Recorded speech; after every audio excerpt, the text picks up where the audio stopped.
Hi friends, ఇది మీకు తెలుసా? ఒక వ్యక్తి ఏం చేస్తాడంటే ఇది చూస్తే మీరు అస్సలు నమ్మరు. అయితే ఎయిర్పోర్ట్లో కస్టమర్ లగేజ్ని ఎలా హ్యాండిలింగ్ చేస్తూ వీళ్ళపై ఒక కస్టమర్ అయితే ఏ రేంజ్లో రివెంజ్ చేసుకున్నాడో మీరే చూడండి. అదేంటో చూసే ముందు మీరు ఎప్పుడైనా ఏరోప్లేన్ ఎక్కినట్లయితే ఈ యొక్క వీడియోను లైక్ చేసి అండ్ సబ్స్క్రైబ్ చేయండి. అయితే విషయంలోకి వస్తే వీళ్ళు కస్టమర్ లగేజ్ని వాళ్ళు ఇలా విసిరేసినప్పుడు అందులో $3,500 విలువైన గిటార్ అయితే విరిగిపోయింది. ఆ గిటార్ డేవ్ కార్లర్ అనే మ్యూజిషియన్ది. అతడు వెంటనే ఆ ఎయిర్లైన్కి కాల్ చేసి అడిగాడు. దాంతో వీళ్ళు నెక్స్ట్ డే రమ్మని కలువు అన్నారట.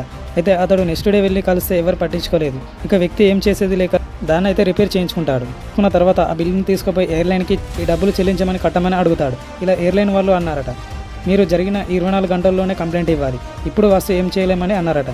దాంతో కోపం వచ్చి తన ఫ్రెండ్స్తో కలిసి ఈ ఇన్సిడెంట్ ఇలా జరిగిన దానిపై ఒక సాంగ్ అయితే షూట్ చేశారు. దాంతో వాళ్ళు సోషల్ మీడియాలో ఆయన పోస్ట్ చేశారు. వీడియో అప్లోడ్ చేసిన కొన్ని గంటల్లోనే మోస్ట్ పాపులర్ అయింది. అండ్ కామెంట్లో వాళ్ళ యొక్క జరిగిన అనుభవాలను తెలిపారు. దీంతో ఎయిర్లైన్స్ మార్కెట్ వాల్యూ తగ్గిపోయింది. ఆ తర్వాత ఆ వ్యక్తిని పిలిచి తనకు జరిగిన ఈ యొక్క ఇన్సిడెంట్ని ఆ కంపెనీ వాళ్ళు సెటిల్మెంట్ చేసి పంపించేశారు.